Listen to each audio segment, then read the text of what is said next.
چھوٹا ادارہ تھا تو لوگ بچہ داخل کرانے آتے ہیں، صاحب بچہ داخل کر لیں، کہتے گنجائش نہیں، جتنے کمرے تھے بچے داخل ہو گئے، جو سیانے بندے تھے انہیں پتا تھا، کہتے ٹھیک ہے آپ نہ داخل کریں، ہم بد مذہبوں کے مدرسے میں داخل کرا دیتے، ہم بد مذہبوں کے، بس ٹھیک ہے آپ نہ کریں، ہمارے پاس ہے وہاں ایک مدرسہ پیٹنے والوں کا، وہاں داخل کرا دیتے ہیں۔ تو صاحب کہتے ہیں او یار کڈو کوئی گنجائش ہوئے، اس کو رکھو کسی جگہ پہ، کوئی کمرہ دیکھو، میرے والے کمرے سے اٹھا لو۔ لوگوں کو انہیں منوانا آتا تھا، جن کو پتا تھا کس بات پہ مانیں گے انہیں منوانا آتا تھا۔ میں نے بریلی شریف میں یہ رنگ دیکھا ہے، جب کسی بات پہ بریلی کے بزرگ پریشان ہوتے ہیں اور کوئی آزمائش آتی ہے تو جو جاننے والے لوگ ہیں وہ کہتے ہیں چلو حضور کی کو نعت چھیڑ دو۔ جب نعت پاک چھڑ جاتی ہے تو چہرے کھلنے شروع ہو جاتے ہیں، وہاں توانائیاں بھول جاتے ہیں لوگ اپنے سارے گاؤں۔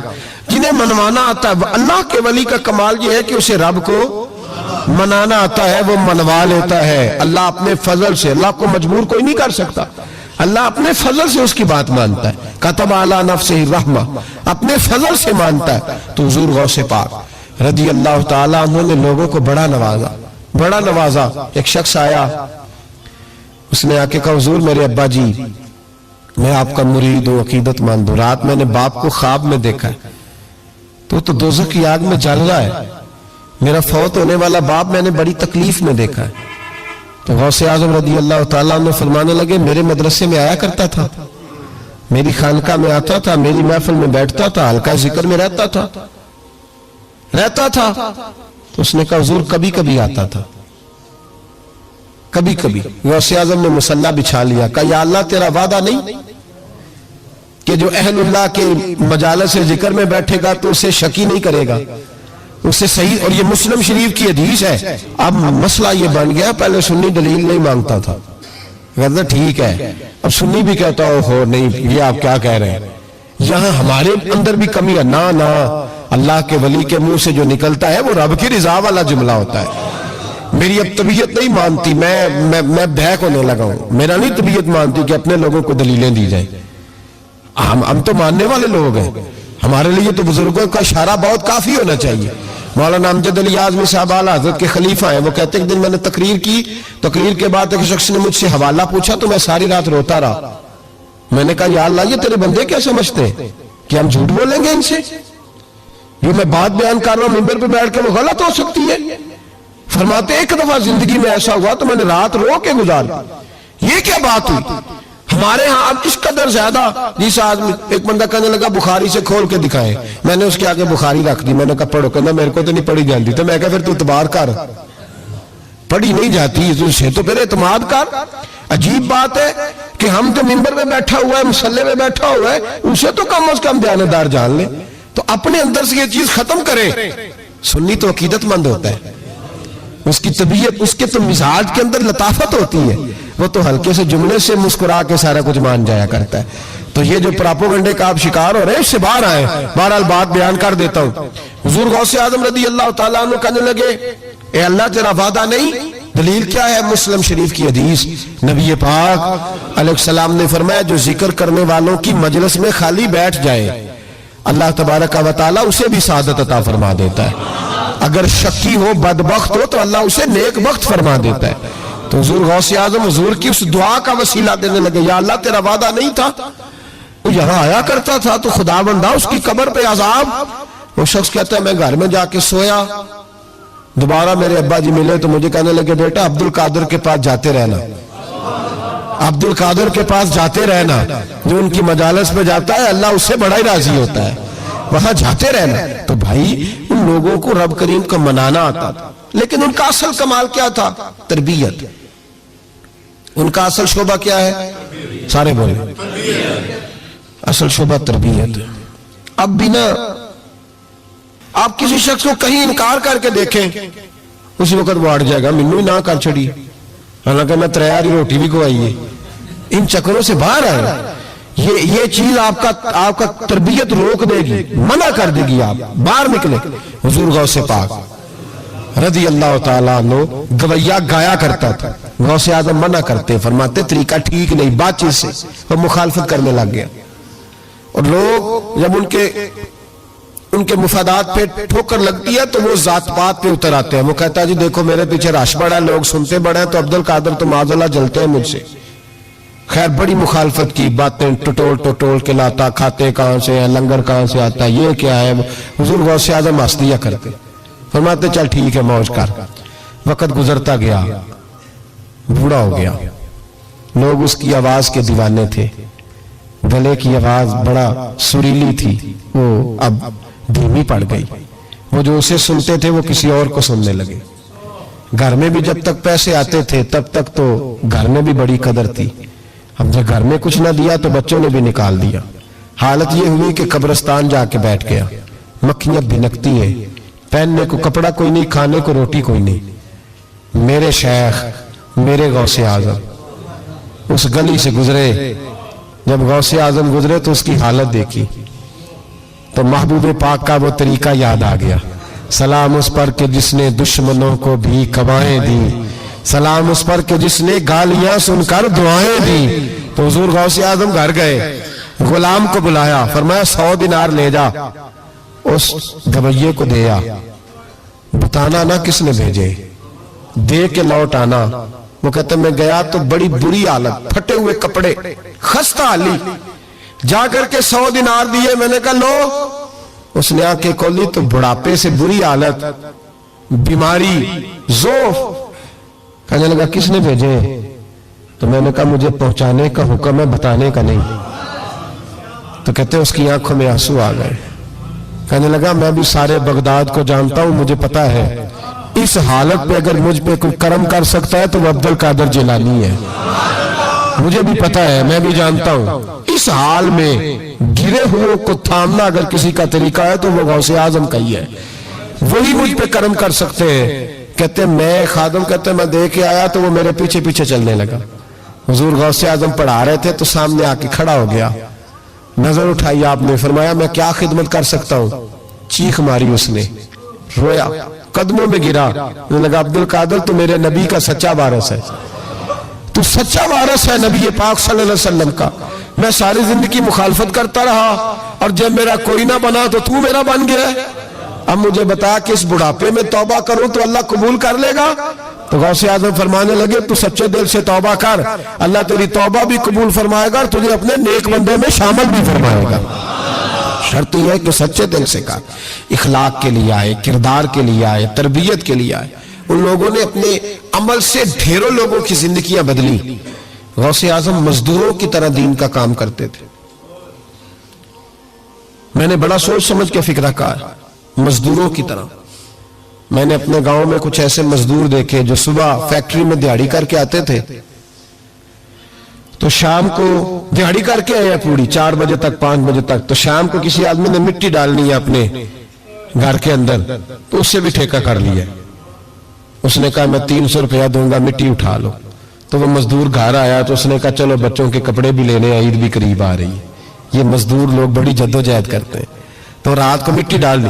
حضور غوث اعظم نے مزدوروں کی طرح دین کا کام, یہاں تو موجیں لگی ہیں, تو موجیں لگی ہوئی ہیں لوگوں کی. یہاں تو لوگ ساد رنگ میں مست ہو کے کہتے ہیں بس ٹھیک ہو گیا جی, ہم بڑے پکے ہیں ان کے ماننے والے.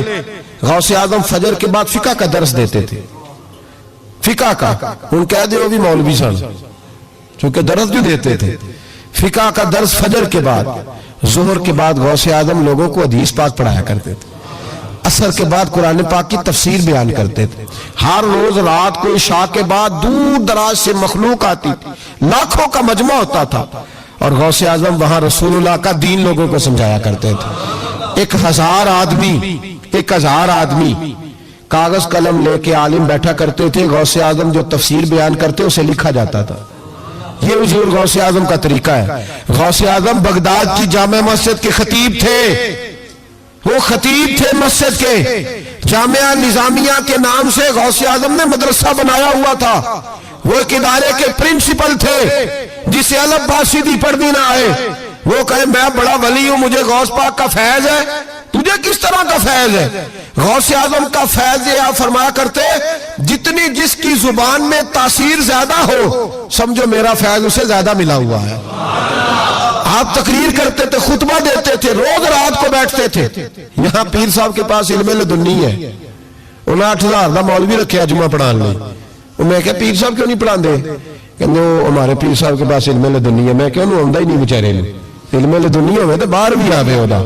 کن لوگوں کو ماننا شروع کر دیا قوم نے؟ کہتے ہیں مولوی اور ہوتا ہے, صوفی تو صاحب کہہ دو مولوی پڑھا ہوتا ہے, صوفی جاہل ہوتا ہے. یہ فرق کرو معاذ اللہ سمجھ میں آئے. کیا چکر ہے, کس طرف لوگ چلے گئے؟ حضور غوث اعظم رضی اللہ تعالیٰ عنہ 16 گھنٹے دین کا کام کرتے, 16 گھنٹے اتنا پڑھا پڑھایا. پھر بھی اگر کوئی بندہ آ گیا نا چل کے دور سے, مصر سے, یمن سے 15-20 بندے آ کر حضور محفل میں لیٹ ہو گئے تھے تو ہم آپ کی زیارت کے لیے, تو غوث اعظم گھنٹہ ان کو بھی تقریر سناتے رہتے, انہیں بھی دین بتاتے. چلو دین کے کام میں آ جاؤ, وہ ٹائم ہی لگا لیتے ہیں. آج تھوڑا زیادہ مزدوری کر لیں. مزدوروں کی طرح کام کیا, 50 کے قریب کتابیں لکھی, لاکھوں لوگوں کا قبلہ درست کیا, ہزاروں یہودیوں اور عیسائیوں کو کلمہ پڑھایا. حضور غوث اعظم رضی اللہ تعالیٰ عنہ نے مجاہدین تیار کیے. میرے ذمہ راہ حوالہ صلاح الدین ایوبی جب جنگیں لڑ رہے تھے تو بیت المقدس کے باہر کھڑے ہو کے کہتے تھے مجھے معمولی نہ سمجھنا, میں عبد القادر جیلانی کے مدرسے کا پڑھا ہوا ہوں, مجھے کوئی معمولی نہ سمجھے, میں غوث اعظم کا. اور 70,000 کی فوج جو صلاح الدین, یہ لوگ جہاد کریں گے بیچارے, یہ صرف چندے کٹھے کرتے ہیں, کبھی بیت المقدس کے نام پہ اور کبھی کسی نام پہ ساری دن کی کھالیں جمع کر کے کھا گئے. اور کیا کلاشنکوف لے کے لوگوں کو ڈرایا. کردار بتاؤ اپنا. اور ہر رسالے میں یہ آپ سے چندے لیتے ہیں, میں آپ کو ان کے رسالے دکھاؤں گا. آپ کی کھالے لے جاتے, آپ سے چندہ لیتے, مہینے کا رسالہ نکالتے, ہر رسالے میں کبھی داتا صاحب کے خلاف لکھتے. انہوں نے اپنے رسالے میں لکھا لاہور میں جو علی اجویری کا مزار ہے وہ شرک کا اڈا ہے, اور دیو کھلا ہے انہوں نے, اور چندے دو ان کو. یہ تو جنازے اشتہار لگا کے پڑھاتے ہیں. میلاد کی محفل بدعت ہو گئی. کس صحابی نے اشتہار لگا کے جنازہ پڑھایا ہے؟ فلانے کا جنازہ ہے تو اتنے بجے اشتہار لگا دو. کس کی سنت ہے؟ کیا تماشا لگایا ہوا ہے. اور ہماری قوم ہے کہ مست ہے, پتہ ہی کوئی نہیں. پھیلانے والے سب تمہارے یار ہو گئے, سمجھانے والے مفت گناہگار ہو گئے. کبھی ولیوں کے دشمنوں کی وجہ سے بھی جہاد ہوا ہے. صلاح الدین ایوبی کھڑے ہو کے کہنے لگے فلسطین میں, فرمایا میں لڑوں گا اس لیے کہ میں عبد القادر کے مدرسے کا طالب علم ہوں. اور فرمانے لگے یہ 70,000 فوج میرے ساتھ ہے, ساری غوث اعظم کو ماننے والی ہے. انقلاب غوث کے ماننے والے لائیں گے. یہ لوگ انقلاب برپا کریں گے جن کے دلوں میں بغض رہتا ہے اللہ کے ولیوں کا. اور ہر رسالے میں کبھی یہ کون سا جہاد ہے, کبھی بابا فرید کے خلاف لکھتے ہیں, کبھی غوث اعظم کے خلاف لکھتے. شرم نہیں آتی؟ کھالوں سے تم نے پجاروں خریدی ہوئی ہے, کھالیں کٹھی کر کے تم نے کلاشنکوف لی ہوئی ہے, مکانوں میں رہتے ہو, اور قوم ہے کہ وہ دیکھتی نہیں. اور بھائی دنیا میں رہنا ہے تو کچھ پہچان پیدا کر.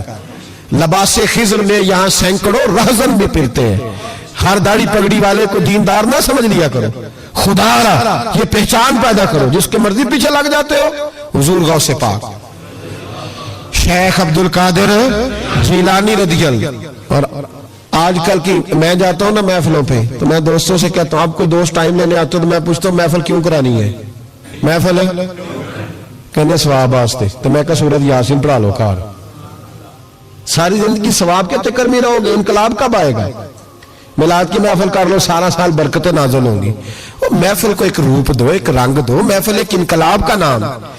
غوث اعظم نے ہمیں وہ والی محفل سکھائی ہے جس میں بے نمازی آتا تو نمازی بن کے جاتا, جس کے اندر چور ڈاکو آتا تو توبہ کر کے جاتا, جس کے اندر کوئی ماں باپ کا نافرمان آتا تو گھر جا کے ماں باپ کے پیروں میں بیٹھ جاتا. ثواب کے لیے محفل, ثواب کے لیے 11ویں. اس سے باہر آئے, بڑا ہو گیا یہ کام. نعت خواں بھی چلے ہوئے ہیں پکے ہی, وہ بھی ادھر کو سفر کر رہے ہیں, ادھر کو سفر, وہ بھی سارے ثواب اکٹھا کر رہے ہیں. کہتے تو محفل کرا تو بخشیا جائے گا. جدے ہاتھ نوٹاں جدہ تھی انہوں کہتے چوری صاحب شیر تیری نظر ہی. اور میں کہا ظالمہ شیر نبی پاک دا تے نظر بندے دی کر چھڑے, کچھ سوچ. اور جس نے پیسے زیادہ دیے اس کہتے ہیں عاشق رسول ہے. میں کہا تو کتھوں مور لئی لوکاں نو عشق دی ڈگریاں ونڈدا پھردا ہے, کدھر سے تو نے یہ لے لی اسٹیمپ جو لگاتا ہے یہ عاشق ہے یہ عاشق نہیں. محفل کرانے والا بھاویں بجلی چوری کردا ہوے تو عاشق رسول ہے. تو یہ باہر ہے حضور غوث اعظم. ہر روز محفل ہوتی تھی لیکن جو آتا تھا اللہ اس کا دل بدل دیتا تھا. اور چونکہ ریاکاری نہیں تھی, تسنن نہیں تھی, بغداد میں محفل ہو رہی, غوث اعظم تقریر کر رہے, بارش شروع ہو گئی. لوگ بکھرنے لگے تو حضور غوث اعظم رضی اللہ تعالیٰ عنہ سر جھکا کے کہنے لگے مولا تو دلوں کے بھید تو جانتا ہی ہے نا، اگر یہ بندے میں نے اپنے لیے اکٹھے کیے تو سارے بھگا دے، اور اگر تیرے لیے اکٹھے کیا تو پھر بھی تیری مرضی ہے، تو دلوں کے بھید جانتا ہے۔ لوگ کہتے ہیں سارے بغداد میں بارش ہوتی تھی، جہاں غوث اعظم کا جلسہ ہوتا تھا وہاں نہیں ہوتی تھی، وہاں نہیں ہوتی تھی، اس لیے کہ انہیں اللہ کو منانا آتا تھا، انہیں طریقہ پتا تھا۔ حضور غوث اعظم نے اپنی گفتگو سے، تقریر سے، خطبے سے، الفتح الربانی حضور غوث اعظم کی تقریروں کی کتاب چھپی ہوئی ہے، آپ کے ملفوظات ہیں، آپ کے خطبے، وہ بھائی اس کو لوگ